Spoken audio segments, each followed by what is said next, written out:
ক্ষমতায় ছিল, গালি দিচ্ছেন স্বৈরাচার, কিন্তু এখন যারা ক্ষমতা আসে নাই তারাও স্বৈরাচারের থেকে বড় ভূমিকা পালন করতেছে। দাবি করে সবাই ভালো, কিন্তু কামের সময় সব স্বৈরাচার। মনে রাখবেন একটা কথা, এ বাংলার জমিনে প্রায় 53-54 বছর পর্যন্ত ক্ষমতার পালাবদল চলতেছে, আমরা শান্তি পাই নাই কখনো। শান্তি হয়েছে চোর আর বাটপার আর দুর্নীতিবাদদের। মুসলমান ইমানদারের শান্তি কপালে জুটে নাই। মুসলমান ইমানদারের শান্তি যদি কপালে জুটতে হয়, এদেশে যতদিন পর্যন্ত ইসলামী শাসন ব্যবস্থা না আসবে শান্তি আশা করা যায় না। ঠিক কিনা জানেন? কেউ দিল না, সবাই নিল, আমরা যে কলুর বলদ, সারা বছর নেয় না খবর, নির্বাচনে খুব দরদ। কেউ দিল না, সবাই নিল, আমরা যে কলুর বলদ, সারা বছর নেয় না খবর, নির্বাচনে খুব দরদ। নির্বাচনের আগে নেতা ধরে কত রকম বেশ, দেখতে দেখতে গোল্লায় গেল আমার সোনার বাংলাদেশ। একে একে শেষ করেছি, সবার দেখা হইল শেষ, দেখতে দেখতে গোল্লায় গেল আমার সোনার বাংলাদেশ। দেখতে দেখতে গোল্লায় গেল, দেখতে দেখতে গোল্লায় গেল যাদের হাতে যায় ক্ষমতা দেশ যেন বাপের ভিটা, যাদের হাতে যায় ক্ষমতা দেশ যেন স্বামীর ভিটা, রাখতে চেয়ার শুরু করে বিদেশিদের পাউচাটা। যাদের হাতে যায় ক্ষমতা দেশ যেন বাপের ভিটা, রাখতে চেয়ার শুরু করে বিদেশিদের পাচাটা। বিদেশিদের কথা মতো চালায় ওরা নিজের দেশ, বিদেশিদের কথা মতো চালায় ওরা নিজের দেশ। দেখতে দেখতে গোল্লায় গেল আমার সোনার বাংলাদেশ। দেখতে দেখতে গোল্লায় গেল, দেখতে দেখতে গোল্লায় গেল, একে একে শেষ করেছি, সবার দেখা হইল শেষ। দেখতে দেখতে গোল্লায় গেল, দেখতে দেখতে গোল্লায় গেল আমার সোনার বাংলাদেশ। ঠিক কিনা? তাকওয়া না থাকার কারণে সবগুলো দুর্নীতিবাজের খাতায় নাম লেখায়, কিন্তু এরপরেও আমাদের দেশের চোরদের কদর আছে, ইমানদারের কদর নাই। দুর্নীতিবাজের কদর আছে, মুত্তাকির কদর নাই। এদেশে বাটপাটদের কদর আছে, সততাওয়ালার কদর নাই। এজন্য ভাইরা আমার, আল্লাহ পাক ইমানদারদেরকে তাকওয়ার সবক দিয়েছেন। তাকওয়া ঢুকবে সংসদ থেকে সংসার পর্যন্ত সব জায়গা শান্তির হয়ে যাবে। শুধু তাকওয়ার মেডিসিনের অভাব। এই কারণে আল্লাহ পাক বলেন, ওমাইয়াত্তাকিল্লাহা ইয়াজআল লাহু মাখরাজা। বিপদ আছে, মুসিবত আছে, চাকরি হয় না, ঝামেলায় পড়ছেন, রাজনৈতিক কন্দলে আছেন, সৎভাবে চলতে চান, পারেন না, নানান রকম পেরেশানি। আল্লাহ পাক বলেন তাকওয়া রাখো, সব বিপদের দরজা বন্ধ করে আর সুখের দরজা খুলে দিয়ে দেবে। আচ্ছা ভাইরা বলেন, মুত্তাকি বান্দাদেরকে অনেক মানুষ পাগল বললেও আল্লাহর কাছে তাদের দাম আছে না নাই? আপনার চোখে কেউ পাগল, কিন্তু আল্লাহর চোখে সে ভালো। আল্লাহর চোখে সে, যেই ব্যক্তিটা তাকওয়ার সবক নিয়ে কবরে যায় তার মতো চালাক আর কেউ নাই। আর যে টাকা আছে, বাড়ি আছে, ক্ষমতা আছে, নারী আছে, সব আছে, লেকিন তাকওয়া নাই, আল্লাহর মহব্বত নাই, আল্লাহকে চিনে নাই, নবী বলেন ওর মতো ফকির নিয়ে আর কেউ নাই। বাদশাহ হারুন রশিদের নাম শুনছেন আপনারা? শুনছেন তো এমনি এমনি, তার জীবনী তো জানেন না। মুসলিম বিশ্বের একচ্ছত্র বাদশাহী বাদশাহ হারুন রশিদ করেছেন। শুধু বাদশাহ ছিলেন না, হক্কানি, রব্বানি এবং অনেক বড় বুজুর্গ ছিলেন। আমাদের দেশের মানুষ নেতা হওয়া মানেই মনে করে নেতা হয়েছি তো চোর হওয়া লাগবে, কথা কয় না? এটা আমাদের দেশের একটা মন মানসিকতা হয়ে গেছে যে আমি কোন দলের নেতা হব তো আমার গাড়ি থাকা লাগবে, চুরি করে হোক, ডাকাতি করে হোক, কলা ছুরি লাগায় হোক, নেতা হয়েছি তো আঙ্গুল খুলে কলা গাছ হওয়া, এটাই হলো আমার দেশের মানুষের কাজ। কিন্তু নেতা হওয়া মানে ফকির হওয়া, এটাই ছিল সাহাবা ইকরামদের আদর্শ। সাহাবা আজমাইন নেতা হয়েছিলেন, কিন্তু নিজের জামা কিনতে পারেন নাই, নিজের ঘরে খাবার ছিল না, মানুষকে দান করতে করতে এই টেনশনে যে আল্লাহ আমি খাচ্ছি ওরা খায় না, আল্লাহর দরবারে কে জবাব দেবে? সুবহানাল্লাহ কয় না? কোথায় কোথায় নেওয়া লাগে কেন? কথা বুঝেন? কথা কি আপনাদের সামনে যাচ্ছে? এটা হলো আমার দেশের মানুষের হাল। 2 দিন হয় নাই, রাজনীতিতে যোগ দিছে। 2 দিনের পরে 1 সপ্তাহের মাথায় 1 মাসের মাথায় মাশাআল্লাহ দিলে হুন্ডা হয়ে গেছে। কই পাইলো? আপনার আমার জনগণের টাকা। এই জনগণের টাকাকে চুরি করে এরা বড়লোক হয়, আর আমরা এই সমস্ত দামি নামি ডিজিটাল চোরদেরকে দেখলে 14 বার সালাম দেই, আর 2 টাকার পকেট মারকে দেখলে ঘুষি দিয়ে নাক ফাটায় দিই। সমাজের সর্দার স্টানে গেছেন বাজারে, পকেট মার একটা হাত দিছে, খালি দিছে কোনো মতে, আপনি তারা এমনি ধরে ফেলছেন, ও কিন্তু চুরি করে নাই, এমনি দিছে। আপনি ধরে গেলে এই চোর ধরছি চোর, আরেকটা এসে নগদে ঘুষি মারি দিছে একটা নাকের মধ্যে। কিরে ভাই মাইরা টেরা যে আদামরা করে ফেললা, কি দোষ? কমিয়ে আমার পকেটে হাত দিছে, চুরি করছে নি? না, আমি কি এত বোকা? হাত দেওয়ার সাথে সাথে ধরে ফেলছি। তো ধরলে চুরি করে নিতে মারলি কেন? দিবে কেন? কথা বোঝে নাই, খালি পকেটে হাত দিছে, দোষ এটা। কিন্তু তার সামনেই, তার অগোচরে, তার সামনে মানুষের রাতের আধারে দিনের আলোকে কত সংখ্যক নেতারা কোটি কোটি টাকা চুরি করে আমেরিকায় সেকেন্ড হোম করে, পাসপোর্ট ডাবল করে পলায় চলে যায়। এদেরকে দেখার পরে 14 বার সালাম ঠুকে এই জনগণ। একজনে ঘুষি দেয়, আরেকজনে সালাম দেয়। এখন যেই নেতাকে সালাম দিচ্ছেন, সব নেতার কথা বলি না, কিছু ভালো তো আছে আলহামদুলিল্লাহ। টুপিওয়ালা দাড়িওয়ালা যদি চেয়ারম্যান বাংলাদেশে যতগুলো আছে আপনি দেখেন, একটাও আলহামদুলিল্লাহ চোরের দায়ে কোনোদিন অপরাধী হবে না, একটাও হবে না ইনশাআল্লাহ। আপনি যদি জিজ্ঞাসা করেন ভাই আরে মারলেন কেন, বলে চুরি করছে, এরপরও তাকে সালাম দিচ্ছেন। এখন চোর এসি রুমে বসে বসে চিন্তা করে, চুরি করে করে 1 বছরের মাথায় 5 তলা বিল্ডিং করলাম, এসি লাগাইলাম, নির্বাচন আসলো, এই ব্যাকুল জনগণ এখনই দেখি কয় অমুক নেতার চরিত্র ফুলের মতো পবিত্র, আমার চরিত্র বলে ফুলের মতো। হ্যাঁ রে, এরা বুঝলো না এদের বাপের টাকা চুরি করে আমি 5 তলা বিল্ডিং করছি। তা চরিত্র যদি ফুলের মতোই হয়, ভালো হওয়া দরকার কি, ভালো চোর হওয়া লাগবে? কথা বুঝে না এরা, এই হলো হাল। এই জন্য আল্লাহ বলেন ইয়া আইয়ুহাল্লাযীনা আমানুত্তাকুল্লাহ ওয়া মান ইয়াত্তাকিল্লাহা ইয়াজআল লাহু মাখরাজা। এই বান্দার তাকওয়া অর্জন করো, মুত্তাকি বান্দা। ওই যে বলতেছিলাম, মুত্তাকি যদি হওয়া লাগে বাদশাহ হওয়া, মুত্তাকি হওয়া বাদশাহ হারুন রশিদের মতো। ওনার জামানায়, ওনার সময়কালীন একজন আল্লাহওয়ালা ছিল, নাম তার বাহলুল। এই বাহলুলটার অবস্থা এমন ছিল, বাদশার দরবারে যখন মন চায় তখন যায়, কোনো বাধা নিষেধ নাই, যখন মন চায় তখন যাবে, যখন মন চায় তখন বাদশার সামনে কথা বলে। একটা মানুষের সঙ্গেও তার কোনো নিয়ত লাগে, একটা অনুমতি লাগে না যাও ঢোকার জন্য। বাহলুল পাগলা একদিন বাদশার কাছে গেছে, বাহলুল পাগলা বাদশার সামনে যায় বসলো। বাদশা ডাক দিয়া বলে, এ পাগলা আসছস? বলে হা। ভালো মন্দ খবরাখবর জিজ্ঞাসা করে। হঠাৎ করে বাদশা তার একটা লাঠি দিয়া গায়ের ভিতরে কয়, পাগলা রে লাঠিটা দিলাম, এই লাঠিটা দিয়া তুই তোর কাছে রাখ। পাগলা ডাক দেয়া কয়, হুজুর লাঠি দিয়া কি করব? বাদশাহ হারুন রশিদ ডাক দেয়া বলে, বাহলুল এই লাঠিটা তোর কাছে দিলাম, যেদিন তোর চাইতে বোকা মানুষ পাবি তার কাছে এই লাঠিটা দিবি। আমার বিশ্বাস তোর মতো বোকা মানুষ এই জমিনের মধ্যে আর নাই। বাদশাহ হারুন রশিদ তাকে লাঠি দিয়া বলে, যা তোর চাইতে বলদ মানুষ বোকা মানুষ পাইলে এই লাঠিটা তাকে দিয়া দিবি। হারুন রশিদের কথা সুন্দর করে মেনে নিয়ে বাহলুল পাগলা লাঠিটা নিজের কাছে রাখে। এই লাঠিটা দিয়ে এদিক সেদিক যায়। অনেক দিন পরের কথা, একদিন বাদশাহ হারুন রশিদ অসুস্থতায় সাকরাতুল মউতের মধ্যে শুয়ে আছে।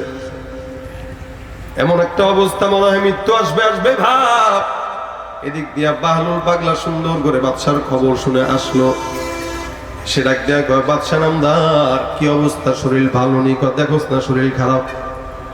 শরীর তো খারাপ, কি অবস্থা, কেমন মনে হয়? আর মনে হয় বাঁচবো না। এবার বাদশা মহোদয়কে বাহলুল পাগলা ডাক দেয়া বলে, এর বাদশা বাঁচবেন না যেহেতু কই যাবেন? বাদশা ডাক দেয়া কয়, পাগলা তো ভালোই পাগলা, জানোস না মানুষ মরলে কই যায়? কবরে যায়।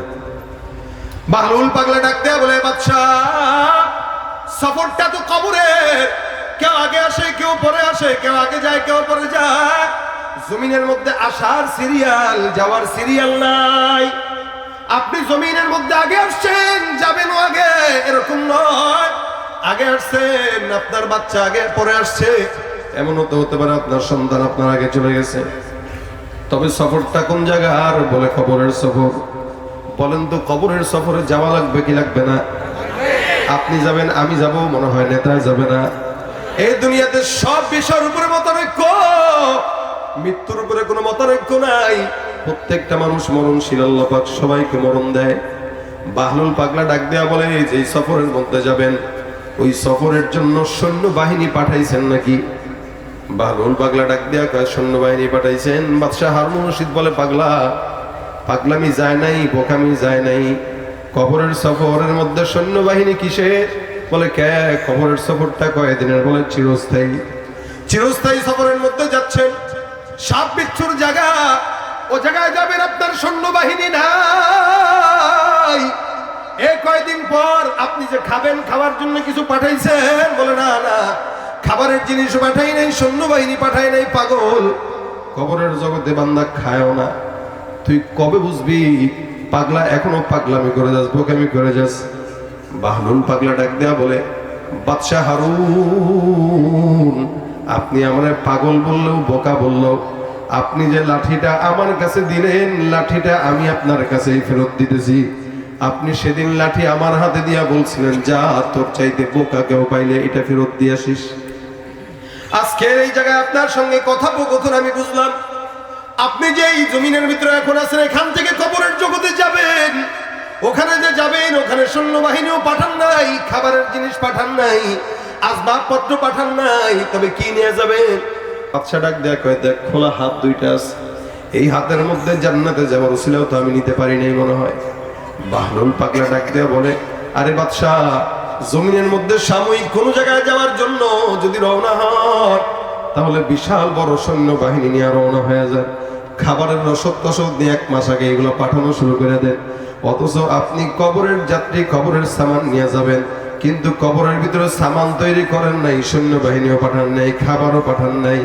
আমার দিল বলতেছে আমি নয়, আমার চাইতে আপনি বড় বোকা আর পাগল। সুতরাং এই লাঠিটা আপনাকে পাগল অনুযায়ী আজকে আপনার কাছেই ফেরত দিয়ে দিলাম। এ ভাইরা আমার, বাদশা হারুন রশিদ বলে, বাহলুল, দামি কথা বললা, দুনিয়ার জমিন থেকে মালিকের দরবারে যাব, আল্লাহর কাছে যাওয়ার জন্য কবরের সামান নিলাম না। এই জমিন থেকে যাব কবরের ভিতরে, কবরের মানুষ যায়। এই জায়গাটা অনেক বড় একটা জায়গা, ওখানের সামানা তো দুনিয়ার সৈন্যবাহিনী নয়, ওখানের সামানা তো খাবার দাবার নয়, ওখানের সামানা হলো ঈমান, ওখানের সামানা হলো কোরআন, ওখানের সামানা হলো তাকওয়া। দুনিয়ার জমিনে এমন কেউ নাই কবরে যাবে না, কেউ আগে কেউ পরে, একদিন না একদিন প্রত্যেকটা বান্দার কবরের মধ্যে যাওয়া লাগবে। তবে চালাক তো সেই যে কবরে যাওয়ার আগে দুনিয়ার জমিন থেকে তাকওয়ার সামানা নিয়ে রওনা হয়, ঠিক কিনা? यहाँ हम सब मुसाफिर हो, यहाँ हम सब मुसाफिर है, वही आखिर ठिकाना। यहाँ हम सब मुसाफिर है, वही आखिर ठिकाना। कोई आगे रवाना है, कोई पीछे रवाना। ओ तू ये दुनियार मायाয় পড়ে করছো কত বাহানা, এই যে নয় তোরা আসল বাড়ি, কবর যে তোরা আসল ঠিকানা। পূর্বপুরুষ যারাই ছিল, একে একে সব হারালো। পূর্বপুরুষ যারাই ছিল, একে একে সব হারালো। তুমি আমি কেউ রব না, তুমি আমি কেউ রব না, দিতে হবে রওয়ানা। এই যে নয় তোরা আসল বাড়ি, কবর যে তোরা আসল ঠিকানা। যাওয়া লাগবে কি লাগবে না? এই জন্য তাকওয়ার মেডিসিন নেওয়ার জন্য আল্লাহ পাক বান্দাকে সবক দিলেন, ইয়া আইয়ুহাল্লাযীনা আমানুত্তাকুল্লাহ। হে ঈমানদার মুমিন বান্দা, জমিনের মধ্যে যতদিন থাকবা তাকওয়ার মেডিসিনটা অন্তরে ঢুকাও। তাকওয়াওয়ালা যারা আল্লাহ পাক জমিনের মধ্যে এদেরকে সব বিপদ থেকে হেফাজত করে, দুনিয়ার জমিন থেকে জান্নাতে কবরের জগতে যাওয়ার পরেও আল্লাহ পাক তাদেরকে হেফাজত করে, কারণ তাদের ভিতরে তাকওয়া আছে। একটা দিনের জন্য গুনাহ করে না, গুনাহও যদি হয় আল্লাহর দরবারে বারবার মাফ চায়, আবার মুত্তাকিদের রাস্তায় নেমে আসে। আপনি আমি কোনোদিন এই চিন্তা করি নাই যে আমার নামটা মুমিনের খাতায় নাকি মুনাফিকের খাতায়, মুত্তাকির খাতায় নাকি মুনাফিকের খাতায়। হযরত আমিরুল মুমিনিন ওমরের মতো একজন লোক, যেই লোকটা নিজে এমন একজন সাহাবী, নবী আবার ডাক দিয়া বলেন, লাউ কানা বাদি নবী লাকানা ওমর ইবনুল খাত্তাব, আমার পরে কোন নবী যদি আল্লাহ পাঠাইতেন, আমার পরের নবীটাই হইতো হযরত ওমর। আল্লাহ পাক কত বড় সম্মানিত হযরত ওমরকে বানাইছেন, যার কারণে রাসূল নিজে বলতেছেন আমার পরে তো কোনো নবী আসার সম্ভাবনা আসেনি, রাসূলের পরে কোনো নবী নাই। কিন্তু নবী আমার বলেন, জমিনের মধ্যে কোন নবী যদি আল্লাহ পাক আমার পরে পাঠাইতেন, আমার পরের নবীটাই হইতো আমার সাহাবী হযরত ওমর।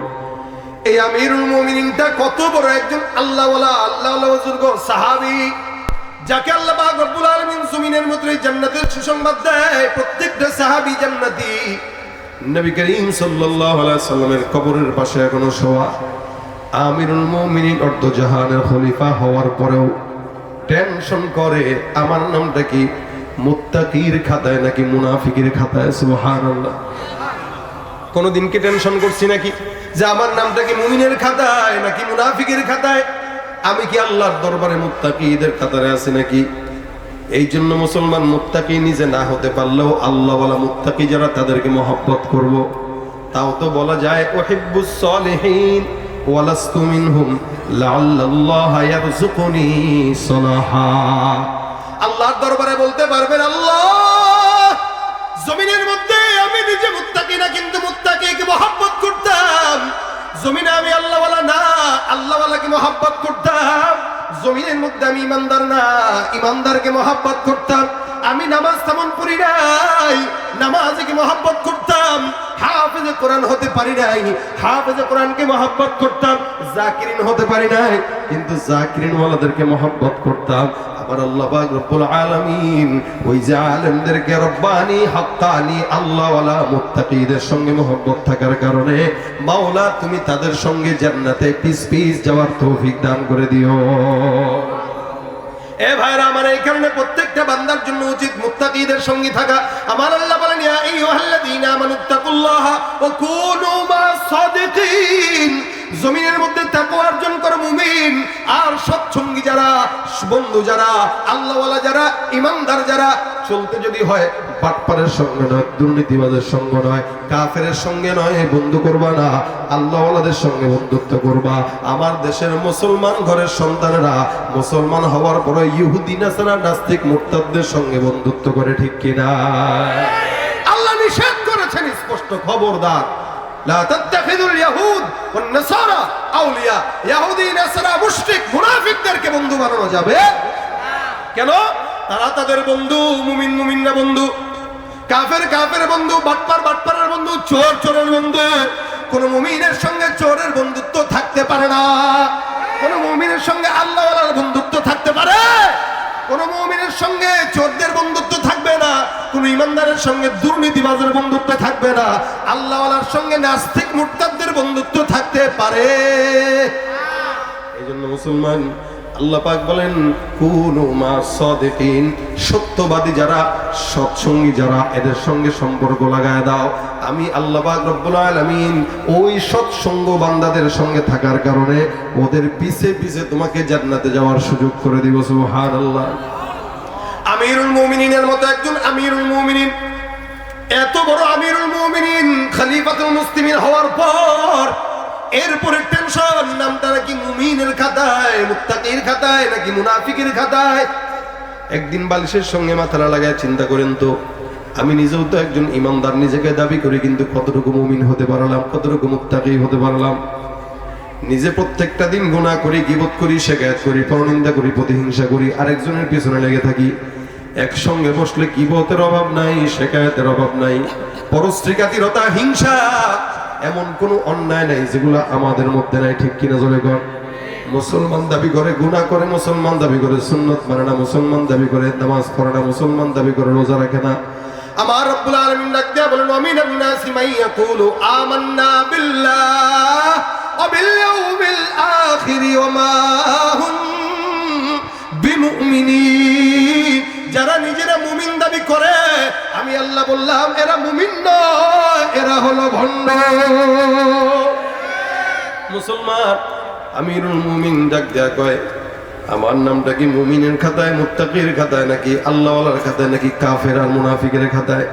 টেনশন। পয়গম্বরের একজন সাহাবী ছিল হুযায়ফা ইবনুল ইয়ামান। এই হুযায়ফা ইয়ামান রাদিয়াল্লাহু তাআলা আনহুর কাছে আল্লাহর নবী সাল্লাল্লাহু আলাইহি ওয়াসাল্লাম সুন্দর করে মুনাফিকের লিস্টি কারা কারা এদেরকে দিয়ে দিয়েছেন, যার কারণে হুযায়ফা রাদিয়াল্লাহু তাআলা আনহু কোন মুনাফিকের জানাজা কোনোদিন পড়তেন না। একটা মুনাফিকের জানাজা উনি পড়তেন না, এটা ওনার আদত।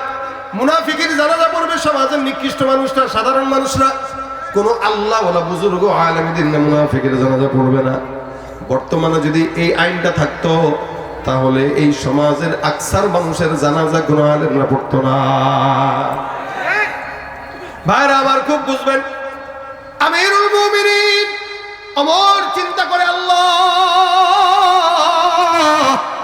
আমার নামটা কি মুত্তাকির খাতায় নাকি মুনাফিকের খাতায়? কোন জায়গায় আমার নাম আছে মালিক? বারবার টেনশন, বারবার টেনশন। হুযায়ফাকে ডাক দিয়ে বলো, হুযায়ফা তোমার কাছে তো আল্লাহ পাক রব্বুল আলামিনের হাবিব মুনাফিকের লিস্টটা দিয়ে দিয়েছে। এরা হুযায়ফা বলো দেখি, আমি ওমরের নামটা মুনাফিকের খাতায় আছে নাকি? আমিরুল মুমিনিনের মতো একজন সাহাবী, যেই সাহাবী আব্দুজাহান শাসন করেছেন, যেই সাহাবী উটের রশি টান দিয়া নিয়ে যেতেন, আর ওনার খাদেম উটের উপরে বসা থাকতো। সুবহানাল্লাহ। খাদেম উপরে বসা থাকতো, আমিরুল মুমিনিন টানে টেনে টেনে টেনে নিয়ে যেতেন। সে আমিরুল মুমিনিন ডাক দেয়া কয়, যিনি অর্ধরাতে, এই গভীর রাতে জনগণের সেবা করার জন্য ছদ্মবেশে বের হয়ে দেখতেন, সেই আমিরুল মুমিনিন ডাক দেয়া কয়, মালিক রে, আমার নামটা কি মুত্তাকির খাতায় নাকি মুনাফিকের খাতায় আছে আমি তো জানি না। হুযায়ফাকে ডাক দেয়া বলো, হুযায়ফা আমার নামটা কি কোন জায়গায় দেখো? হুযায়ফা ডাক দেয়া বলে, আমিরুল মুমিনিন আপনি আমাকে জিজ্ঞাসা করলেন, বলা যাবে না, আমার পয়গম্বরের নিষেধ। জমিনের মধ্যে এটা আমি জানি, আমার মাওলা জানে, আর কেউ জানে না। এই লিস্টটা আল্লাহর নবীর আমানত আমার কাছে আছে।